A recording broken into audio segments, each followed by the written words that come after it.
Ce que Dieu a uni, que l'homme ne le désunisse pas. Ces propos nous sont familiers, mais lorsque notre mariage est rompu, est-ce possible de poursuivre nos engagements de foi? Quel défi cela représente et comment y trouver un chemin de paix? Ça faisait 11 ans qu'on était mariés. Même si on avait vécu une vie de couple difficile, on avait fait tous les efforts pour demeurer fidèle à notre engagement. Mais à un moment donné, c'est que mon mari a rencontré quelqu'un d'autre dans sa vie et puis il a décidé de ne pas poursuivre l'engagement. Alors, il a demandé le divorce et ça a été la fin là, de notre vie de couple. Le grand défi après une séparation, c'est de vivre la solitude, hein? De réorganiser notre vie. Ça a été aussi bien la colère vécue. On a toujours le sentiment d'une certaine trahison quand le conjoint part avec quelqu'un d'autre. Puis de se refaire dans la confiance, guérir des blessures, c'est long. C'est arrivé en 2002. C'était tout de même, je considère ça comme une grosse déception. Au sein de l'Église, j'étais encore marié. C'est sûr que j'ai réglé les situations de séparation de corps, qu'ils appellent, ça, le divorce. Mais au sein de l'Église, j'étais marié. Pour moi, je devais être fidèle à ces engagements-là. Ça n'a pas toujours été tout de même facile, parce que j'ai eu tout de même des situations de décisions à prendre. Puis j'ai pris les décisions que je devais prendre pour rester fidèle à Dieu et à l'Église. Moi, dans mon cœur, j'avais toujours le désir de rester fidèle à mon alliance, à mon sacrement de mariage, espérant que mon mari revienne aussi. Mais quand ça m'a semblé impossible, son retour, puisqu'il refaisait sa vie avec quelqu'un d'autre, j'ai vraiment senti l'appel de me consacrer entièrement au Seigneur, de continuer mon cheminement dans la foi. Dans mon cœur, c'était un appel qui m'avait déjà été fait dans mon adolescence. Et c'est comme si le Seigneur revenait me refaire cet appel. Et j'ai dit oui parce qu'il me semblait que c'était lui, le Seigneur, qui pouvait le plus me combler là, dans tous mes besoins d'amour. C'est sûr que quand j'ai rencontré mon épouse aujourd'hui, Claire, c'était justement une semaine à Myriam, qu'on ne s'avait jamais vu. Puis il y a eu un déclic qui s'est fait.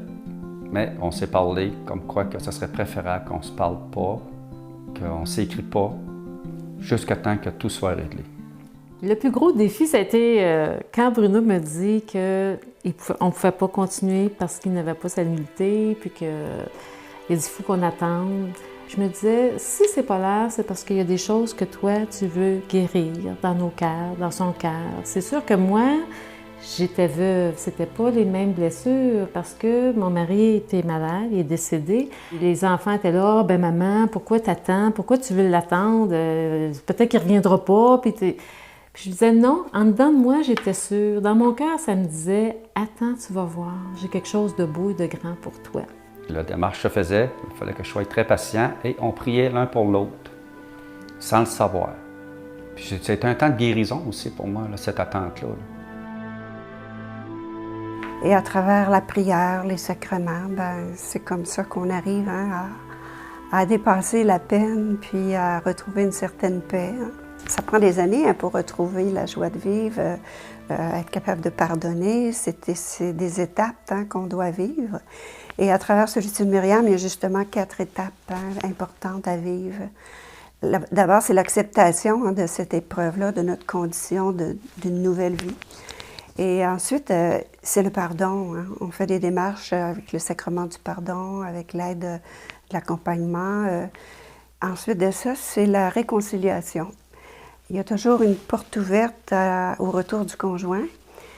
Quand ça ne se fait pas, la réconciliation se fait au niveau du cœur. C'est qu'on reprend notre conjoint dans notre cœur en priant pour lui, en demandant des grâces aussi pour lui dans sa nouvelle vie.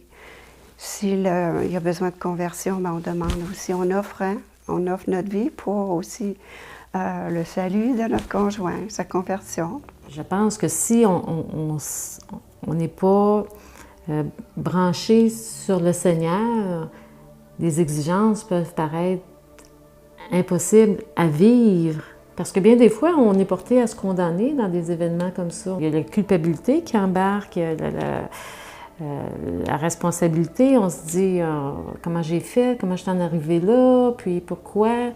Mais je pense que si on laisse le bon Dieu guérir ça en nous, puis qu'on devient de plus en plus épanoui ou libre, bien, ça sera vécu beaucoup plus facilement. Mais il faut laisser le bon Dieu passer dans notre vie. Je trouve tout de même que les exigences de l'Église, c'est sûr que c'est pas facile aussi. Ça, ce bout-là, il ne faut pas l'oublier.